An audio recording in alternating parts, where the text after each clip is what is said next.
भगवत गीता अध्याय 9 अत्यंत गुप्त ज्ञान। भगवत गीता के 9वें चैप्टर में हम जानेंगे कि जब हम अलग अलग देवताओं की पूजा करते हैं तो उससे क्या होता है, और इसे को हम प्रैक्टिकली लाइफ में भी डालकर जानेंगे। श्री कृष्ण बोले, हे अर्जुन, अब मैं तुम्हें बहुत ही गुप्त और बड़ा ज्ञान देने वाला हूँ। वह मनुष्य जो मुझ में श्रद्धा नहीं रखता है वह इस संसार में बार बार दुख भोगने के लिए आते रहते हैं और जाते रहते हैं। मैं ही इस संसार को बार बार बनाता हूँ और बार बार मिटाता हूँ। मैं ही मनुष्य को उनके कर्मों के अनुसार फल देता हूँ और पुनर्जन्म देता हूँ, लेकिन मुझ में मेरे काम का बिल्कुल भी घमंड और मोह नहीं है।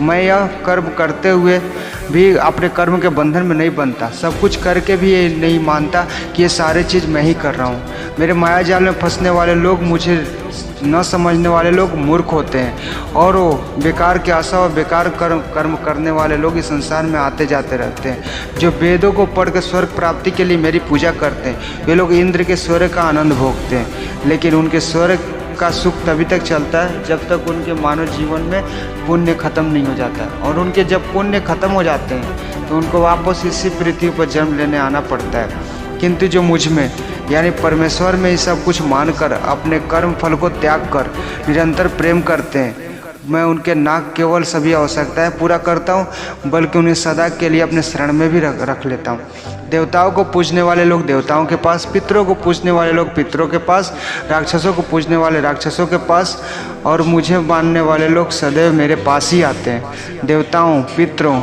और भूतों को पूजने वाले का ज्ञान सीमित होता है और उनको फिर से इस पृथ्वी लोक पे आना पड़ता है। इसलिए हे अर्जुन, तो भी कुछ खाए, दान करे, तप करे और कर्म करे तो मुझ में ही अर्पण करके करना। इस प्रकार से तो मुझको ही प्राप्त हो जाएगा।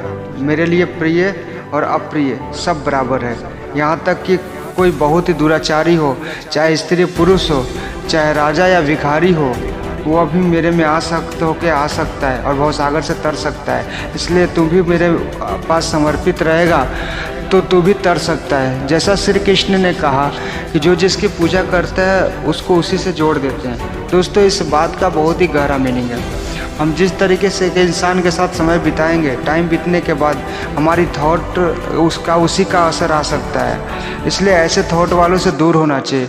और जो लोग पॉजिटिव होते हैं, जिनके ज़िंदगी में कुछ करने का मकसद होता है, उनकी रिस्पेक्ट करना चाहिए। क्योंकि आज भले ही कुछ ना हो, लेकिन जैसा ही भगवान ने कहा कि जैसी भावना वैसा नतीजा, तो इस प्रकार से इस पथ पर चलने वाले लोग अपने मंजिल तक पहुँच ही जाते हैं।